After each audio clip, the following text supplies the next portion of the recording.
Nietzsche versus Lovecraft. Now all my tales are based on the fundamental premise that common human laws and interests and emotions have no validity or significance in the vast cosmos at large. To me there is nothing but puerility in a tale in which the human form and the local human passions and conditions and standards are depicted as native to other worlds or other universes.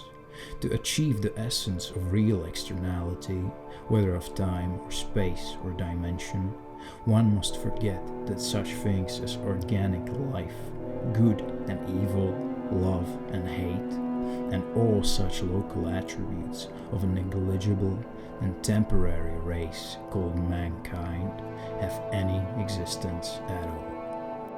Lovecraft is best known for the enormous tentacled monsters he created, but in fact they are only a vessel. They are meant to represent something powerful and completely foreign to us. The reason why Lovecraft chose to represent many of his creations with tentacles is because they almost seem not to belong in our world. Appendages without bone that move in unpredictable ways, covered in suction cups, and come from the depths where you can't see. It isn't the tentacles themselves that are important in Lovecraft's work, it is what they signify, and that can be depicted in completely different ways. For example, in the color from the short story The Color Out of Space. The color was almost impossible to describe, and it was only by analogy they called it a color at all. Or the old man from the short story The Terrible Old Man. So what is behind these individual representations? The philosophy of cosmicism. Cosmicism is the foundation and the source of horror of the work of Howard Phillips Lovecraft. Cosmicism is built upon the realization of our insignificance. Not only the insignificance of the individual in a society of billions of people, and of a single lifetime in the tens of thousands of years long history of mankind, but also the insignificance of all of humanity in the infinity of space and the eternity of time. Lovecraft wants to be a realist, a man of science dedicated to the truth, and he asks us through his work, how could we, humans, creatures with barely any larger influence over the universe than an ant or even a bacteria, existing for not even a blink of an eye on the cosmic timescales, on a speck of dust orbiting a sun, a single star out of 100 billion just like it in our galaxy alone. A galaxy which itself is only 1 out of 2 trillion we can currently see, and we don't know how many more are out there, in the dark places where we can't.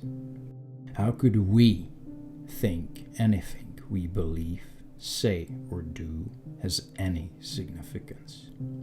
Lovecraft concludes that if we are honest, we must admit it doesn't. Lovecraft attempts to show us through his writing that in the face of all that could be out there, even the very intelligent, educated, and highly competent protagonists of his stories are microscopic. Ultimately, it doesn't matter how much they try. Against something like Cthulhu, they are powerless. Against the universe, they are nothing. The gods of Lovecraft's work do not look or act in any way like humans, like the gods of our mythologies do, because why would they? They don't see humans as special. Earth isn't the center of the universe to them, and you are just one ant in a small ant colony that calls itself humanity. They aren't even gods in the strict sense, only creatures in the universe like us, but vastly more powerful.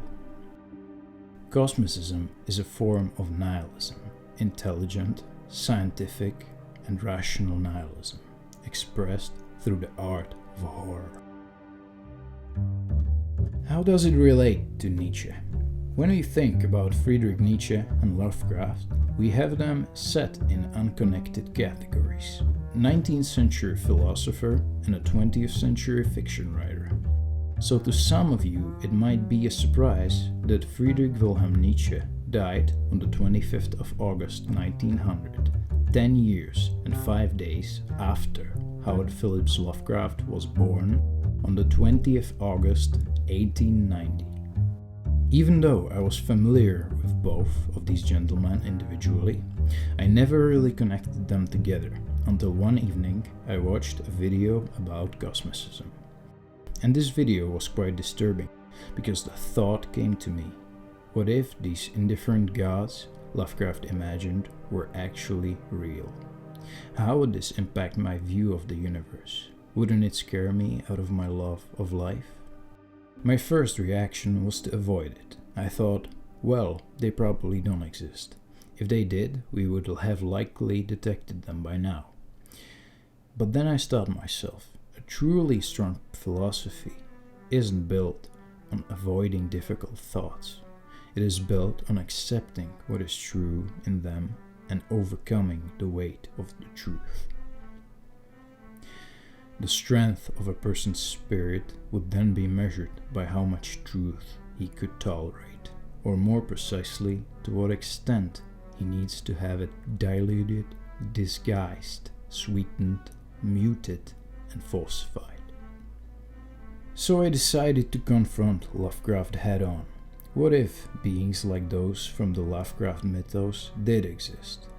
Whatever impact I could have on the world, what does it matter if one day, when we finally venture to the stars, we could just be crushed by an eldritch horror anyway? And actually, in a way, they really do exist. Things far beyond us, and they do not care about us in any way. Maybe not in the form of tentacled abominations from Lovecraft's stories, but they are just as real as you and me. They exist in the form of concepts in our psyche, like suffering, death, and the inevitable law of the universe, the end of everything, entropy. And this isn't just my projection. Lovecraft himself put it in his writing directly. Cthulhu comes from the word chthonic, meaning relating to or inhabiting the underworld. The underworld can either be taken literally, or it can also symbolize the underworld of our minds, the unconscious. The Lovecraftian entities can be understood as something really dark, deep in our unconscious, forces of nature present in our collective psyche. They don't care about humanity, they have a will of their own, and they are far more powerful than any human themselves. This is a very Jungian idea, and I think Jung and Lovecraft were describing a very similar thing. When Cthulhu awakes, it's the artists, sculptors, and architects that know this first. They start experiencing nightmares and sensing the change. Very appropriate for our theory, because it's the artists who try to capture the unconscious experiences through painting, music, and other non-verbal mediums. They have to be the most sensitive to changes in our collective unconscious. After watching a couple more videos on cosmicism, I was quite disturbed by it. I couldn't really stop thinking about it, and it kept me up for a few hours longer than normal. The next day, while I was sitting on a train to school, I thought, okay, cosmicism is quite nihilistic, and Nietzsche had some real good counters to nihilism. How would Nietzsche think about it? Nietzsche's response: what I relate is the history of the next 2 centuries. I describe what is coming, what can no longer come differently, the advent of nihilism. For some time now, our whole European culture has been moving as toward a catastrophe, with a tortured tension that is growing from decade to decade, relentlessly, violently, headlong, like a river that wants to reach the end, that no longer reflects, that is afraid to reflect. So how would Nietzsche fight against this nihilism? How even could he? It seems so rational, so unarguable. Nihilism just seems to be the factually correct view of reality. But this is what Nietzsche excels at, his technique of philosophizing with the hammer, tapping on things that seem obviously true, listening for the hollow sound and smashing them to pieces. Nietzsche has an ability to confront nihilism head-on, accept that the premises are true and still come out with a radically different conclusion. He would likely agree with Lovecraft's cosmicism in its factual claims. Humans are minuscule in the grand scope of the universe, but this is nothing else than a great reason for us to grow even faster, to strive for even more, motivation to become even greater. When Nietzsche examines nihilism, first he looks at the nihilist and asks, how did this person come to think the way they do? Was it really as objective as it may seem, or is it possible this person was poisoned to life first, and then afterwards they came up with rationalizations for their hatred of life? In the same way that someone may condemn a movie upon first viewing because his girlfriend left him earlier that week and a character in the movie reminds him of her, then, because he doesn't want to admit this to himself, he comes up with a sophisticated reason why the movie was bad, even if it is completely disconnected from reality. When he watches the same movie a few years later, it becomes one of his favorites, because he has overcome the pain of that breakup. Nietzsche wouldn't immediately trust Lovecraft that his stated reasons for his philosophy are the real reasons, and after looking at the frail, scared, cat-loving, sickly man and his life, Nietzsche would probably actively distrust anything Lovecraft has to say. The insanity of his father, his frequent illnesses in childhood, the overprotectiveness of his mother, and the traumatizing deaths of his grandparents, all this would reveal to Nietzsche a different source of Lovecraft's philosophy, a resentment towards life. Maybe we should doubt Lovecraft and ask if a psychologically healthier man would ever speak of existence with such disdain. Humans are indeed very low beings, but in the eyes of Nietzsche, they can be redeemed by what they could become. What is great in man is that he is a bridge and not a goal. What is lovable in man is that he is an overgoing and a downgoing. Love of life and hope. And here we arrive at the first answer I came up with for the question that was bothering me. What if Lovecraftian entities were actually real? How does it really affect my life? I don't think the value I find in my life is in any way dependent on these beings existing or not.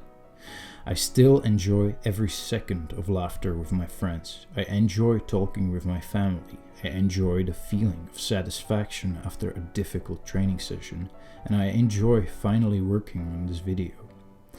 And all of these things matter to me, because I know they will have some impact.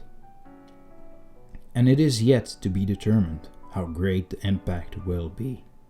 Lovecraft reminds you of the real scale of things, but does knowing there are charities run by billionaires helping millions of children lessen the pleasure from giving food to one hungry child? This answer may not be the definite answer, but at least for me, it does help you appreciate your own life, even if you understand how small it is on the scale of the universe. The second answer is hope. Hope, in its stronger forms, is a great deal more powerful stimulant to life than any sort of realized joy can ever be. Now, don't take me wrong, Nietzsche had his problems with hope.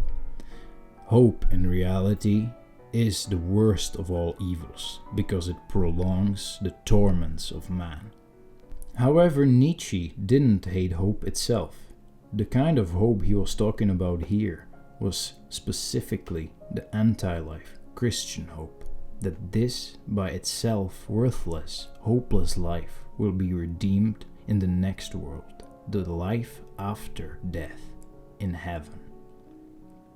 I beseech you, my brothers, remain faithful to the earth, and do not believe those who speak unto you of otherworldly hopes.